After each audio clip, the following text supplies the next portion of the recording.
I got stuck in an elevator during an earthquake, and I was 100% sure that was how I'd die. There are some places you just don't want to be during a natural disaster. Near a window during a hurricane, on the freeway during a blizzard, outside during a tornado, but hands down, the worst place to be during an earthquake is inside a goddamn elevator. Let me explain. It was a Friday, one of those slow-burning, coffee reheated 3 times kind of days. I'd stayed late at work, trying to catch up on emails and finish a report I'd been procrastinating on all week. Everyone else had left around 6. I was the last one in the office. At 7:52 p.m., I packed up, laptop in bag, reheated cup of ramen from the break room in hand, pulled out my earbuds, checked my phone, 32% battery left. I was already thinking about crashing on the couch with some Netflix and passing out halfway through a rerun. I took the elevator every single day, never thought twice about it. 12 floors down to the lobby, parking lot right outside. Quick, easy. So I hit the button, waited, doors opened, stepped in, and the doors closed. First thing that hit me wasn't a sound. It was a shift, a sensation, like the entire building just tilted. Not a violent shake, just a massive wrongness. You know when your stomach drops on a roller coaster? It was that, but mixed with OFCK. This is real life. Then came the vibration. At first it was subtle, like the elevator was humming. Then it escalated, fast. The walls started rattling, the lights flickered, and then the floor dropped. Not far, a few inches, maybe, but enough to make my whole body scream internally. I slammed my back against the side of the elevator, bracing like an idiot, trying to remember if elevators actually fall during earthquakes. Spoiler. They can. The cables screamed, metal bending, grinding. That's a sound you never forget. It's alive, somehow, like the building is angry, like the bones of the place are groaning. And then, darkness. Total power cut. I was in complete black. Couldn't see my hand in front of my face. Only sound? The echo of the building still shaking. And my breathing, which was loud. I tried to press the buttons, nothing. Emergency button, no response. Phone flashlight, worked. Cell service, 1 bar. Tried 911, busy signal. Tried again, hold music. I swear to God, I was on hold with emergency services during an earthquake. I sat down, not to be calm. I couldn't stand. My legs were shaking. I leaned my head against the metal wall and closed my eyes, just trying to breathe. I remember whispering, please not like this. Not in a FC King elevator. Not with cold-ass ramen in my bag. I imagined how it would look.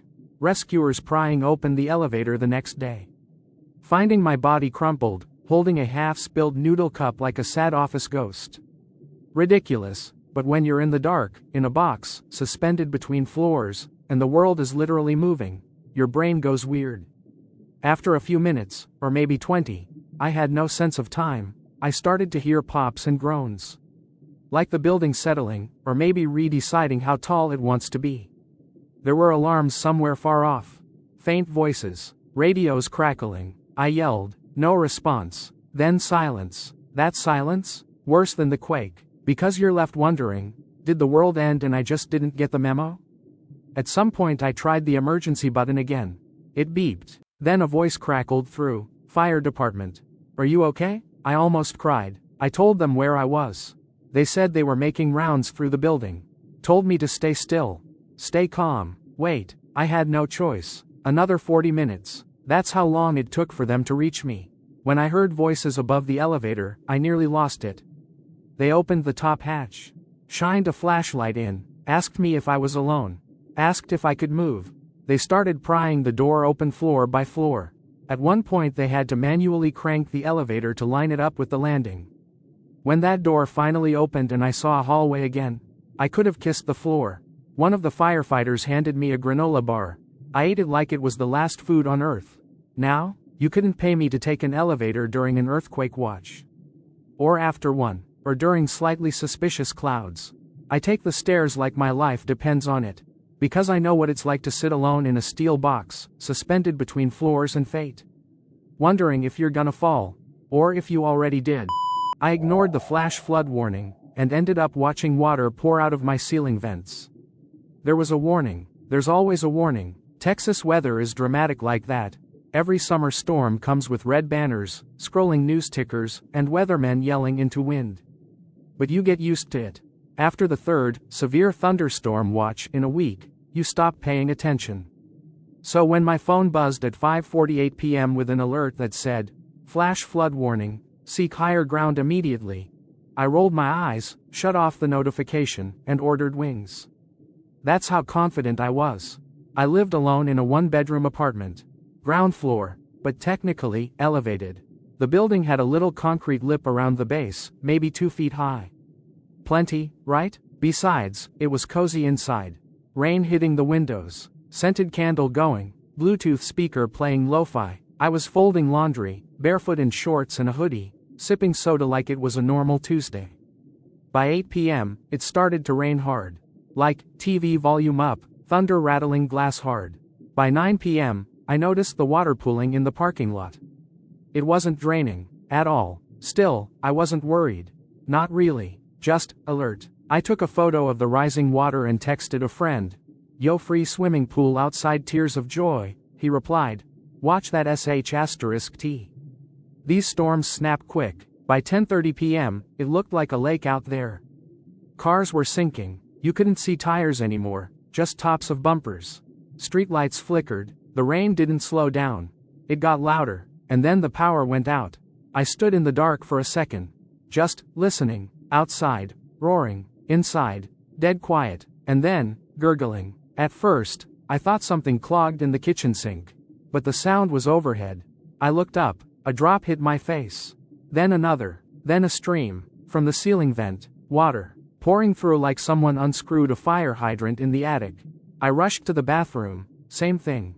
Then the hallway, then the living room. Every vent in the apartment was spitting out water like possessed sprinklers. I stood there, barefoot, watching my entire home cry. I grabbed towels, pointless. I moved my laptop onto the fridge. Started unplugging outlets. The walls began to sweat. Not drip, not leak. They wept. Long streaks of brown, dirty water soaking down like reverse veins. The floor was already slick. Every step, slosh. I tried calling 911, no bars. Emergency line for the building, voicemail. I texted a friend across town. "Dude, water coming from the vents. Should I leave?" He answered, "Bro, I'm literally on my roof. Don't even try to drive RN." By 1:30 a.m., water was at my ankles. Brown, grimy, warm. Street water, not rain, not tap, the kind that smells like gutter and chemicals. I moved everything I could onto chairs, tables, shelves. My place looked like a museum exhibit mid-evacuation. But it was pointless. You can't out-organize a flood. By 2:45 a.m., I had two choices. Try to walk out in pitch black, chest-deep water and currents, or stay. I stayed. I climbed onto the kitchen counter and just sat. Phone at 9%. Signal dead. No windows I could open. Front door? Swollen shut. Only light. The occasional flash of lightning that lit the room like a horror film. I had a blanket over my legs, like that would help. And I just waited. At one point, I said out loud, "If it rises any higher, I'm done."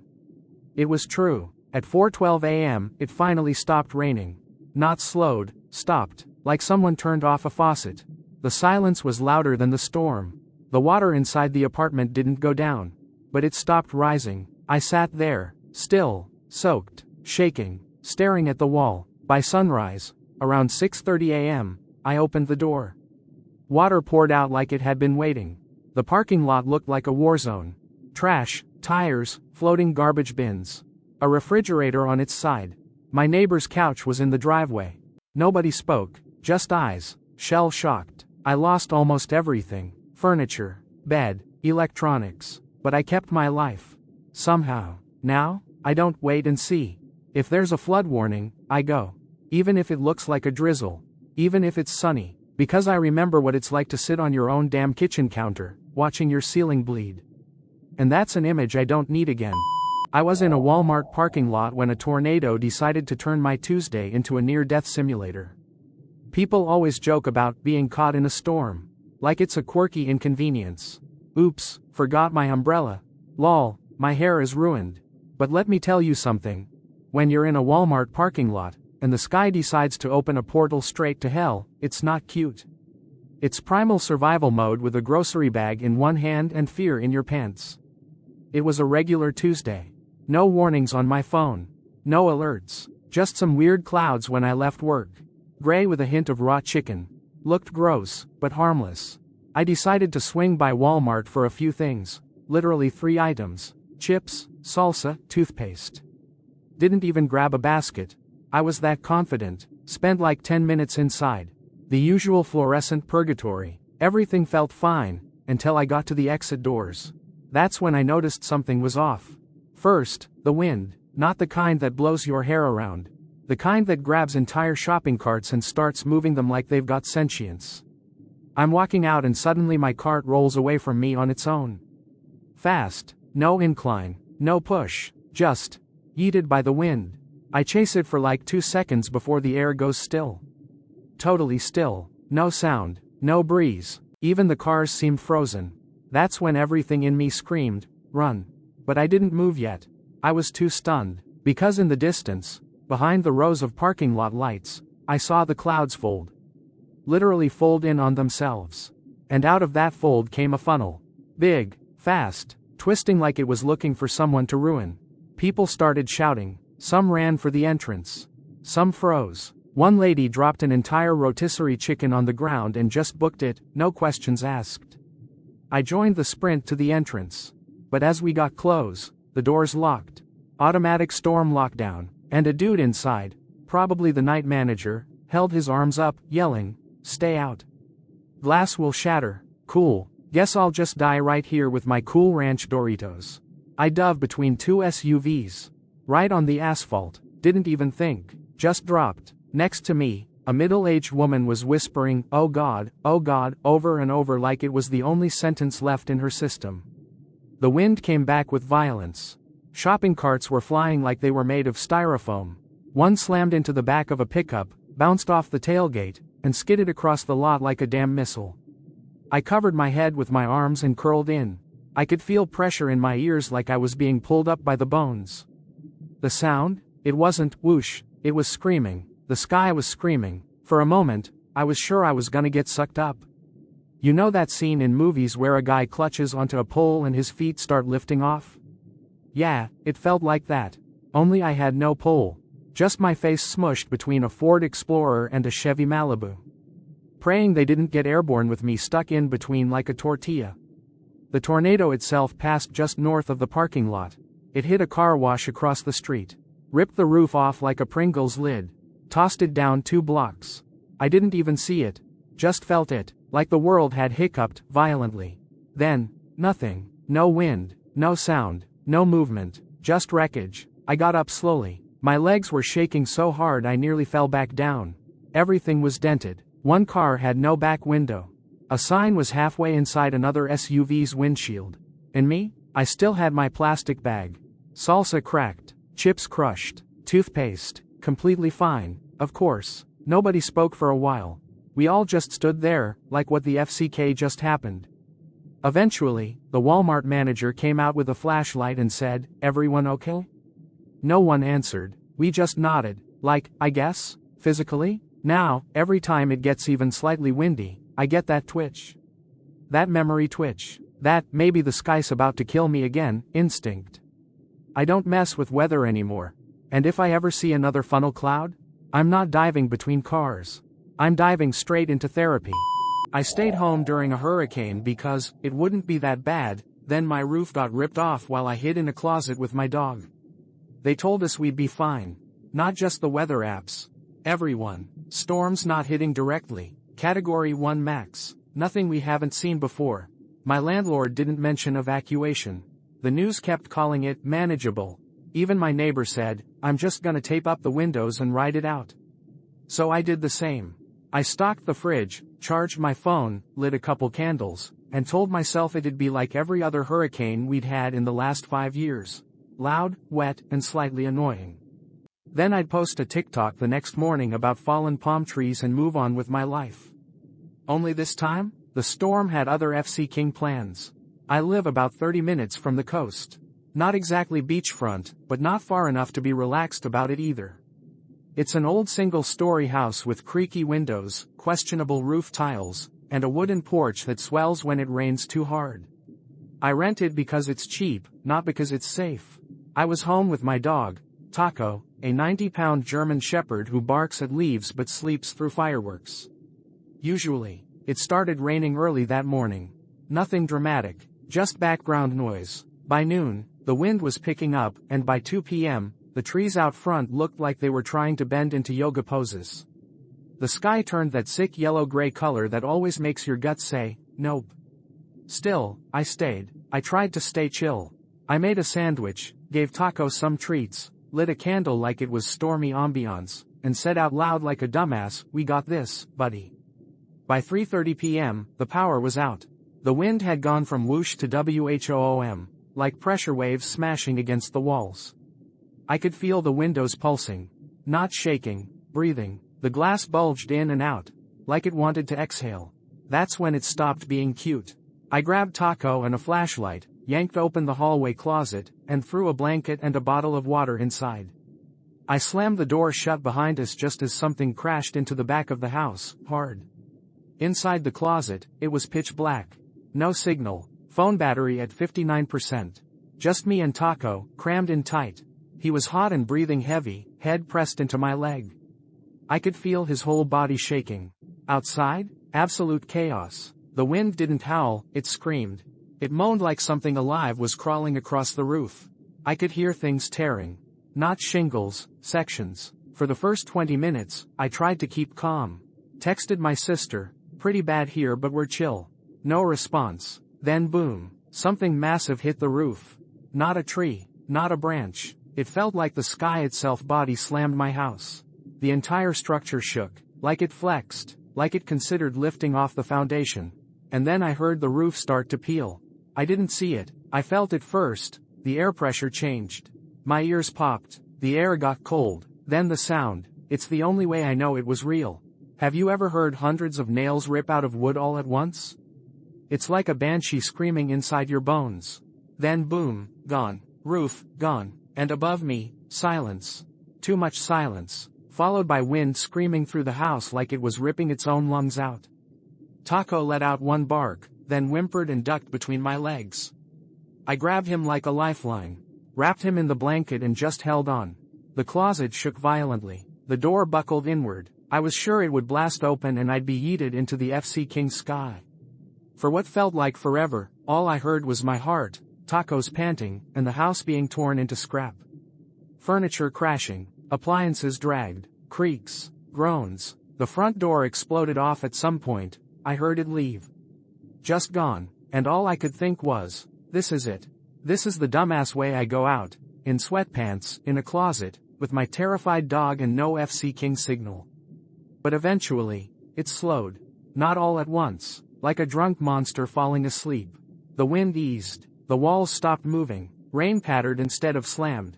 I waited another 10 minutes before opening the door. And yeah, the roof was completely gone.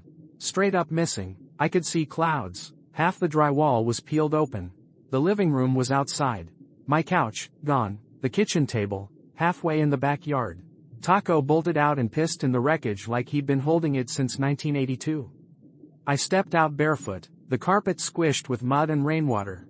I just laughed, because when your roof is in another zip code, and your TV is literally not there anymore, there's nothing else to do but laugh like a maniac. I had to live with my sister for 2 months after. FEMA came, insurance dragged its ass, but that part doesn't matter. What matters is, I lived. Me and Taco, we FC King lived. Asterisk now, I never stay. I don't care what the forecast says. I evacuate, every single time, because once you've heard your roof leave your house like it's late for a flight, you realize you never want to be home when the sky decides to visit. I went camping to escape the city and ended up running for my life from a wildfire. This was supposed to be peaceful. 3 days. Just me, the forest, a tent, some noodles, a book, and silence. That was the whole dream. No notifications, no emails, no small talk, just the sound of wind in the trees and maybe a squirrel or two. That was the vision. What actually happened? I nearly got incinerated by a wildfire. So, rewind. August 2022. I'd been burnt out from work, ironic now, overwhelmed by city noise, and convinced that the cure for my mental state was a little solo escape to nature. Found a quiet, barely trafficked nature reserve online. Booked a bus to the nearest town. Packed a tent, sleeping bag, water filter, instant ramen, a couple of energy bars, and a copy of The Road because I clearly didn't think that one through. No cell signal in the area, but I thought, good. That's the point. I hiked in for about 2 hours. Found a beautiful lakeside clearing. Dead silent except for dragonflies. I set up camp, boiled noodles over a small gas stove.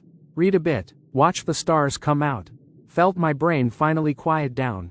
It was honestly perfect. Exactly what I'd hoped for. Next morning, I wake up around 8 a.m. It smells smoky, but not aggressively, more like someone lit a campfire somewhere far away. And like an idiot, I think, cool. That smells kinda cozy. I unzip the tent. The light is weird, like sepia. Everything's orange and soft, but not in a sunset way. More like the sky forgot how to be blue. The air feels heavier, not hot yet, but thick. I eat a granola bar. Try to shake it off. Tell myself, it's probably controlled burning. Or fog mixed with wood smoke.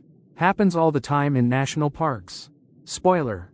I had no FC idea what I was talking about. By noon, I'm sweating. Not because it's hot, but because the air is changing. It tastes like metal and ash. I try breathing deep, and my lungs feel like they've been lined with wool. There's a sound, a low, crackling hum. And I realize, the birds are gone. No rustling, no chirps, just that hum, constant, growing. I pack in panic, like everything at once just hit. I rip my tent apart trying to collapse it. Forget my utensils. Forget half my food. Almost leave behind my sleeping bag until I trip over it.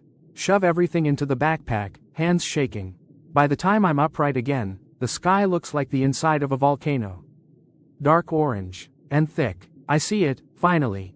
A plume of black smoke maybe half a mile through the trees. Not drifting, rolling, like it's coming for me. Because it is. I run. I have no better plan. There's no cell service, no GPS, and I never downloaded offline maps because I'm an idiot who thought, I'll just follow the trail back, no big deal. The trail is gone, choked by smoke. Everything looks the same when you're panicking and everything's turning gray. So I follow the creek. Downhill. That's the only advice I remember from some Reddit comment. Fires move uphill, water equals maybe safety. So I walk in the water. Shoes soaked, ankles freezing, but I don't care. I just keep going. After about 2 hours, I'm coughing constantly. My lips are dry, my face is sticky, and I've started talking to myself. Not dramatically, just little mutters like, UFC King Genius. This was your vacation, huh? Next time just go to a spa, you absolute moron. My eyes burn, my shirt smells like a fireplace had sex with a dumpster. And then, finally, I stumble out into a clearing. A wide dirt road. Still smoky, but lighter. I drop my bag and just sit. No tears, no screaming. Just shock. Then I hear it, rotors. A goddamn helicopter. Somewhere above the haze. I wave like I'm signaling a lifeboat on the Titanic. I don't even know if they see me. But 20 minutes later, a small rescue crew shows up in a 4x4. They hand me water, oxygen. They don't even yell at me, which is somehow worse. They say I was inside an area they evacuated 10 hours ago. I had no idea. Turns out the fire started the night I arrived. Lightning strike. It spread fast. They got most campers out that morning, except the dumbass who went off-grid. That would be me. I'm fine now. No injuries. Just some mild lung damage and a forever fear of just a little smoke. I haven't been camping since. Now, when people say, disconnect and go off the grid, I say, only if the grid comes with sprinklers and cell service.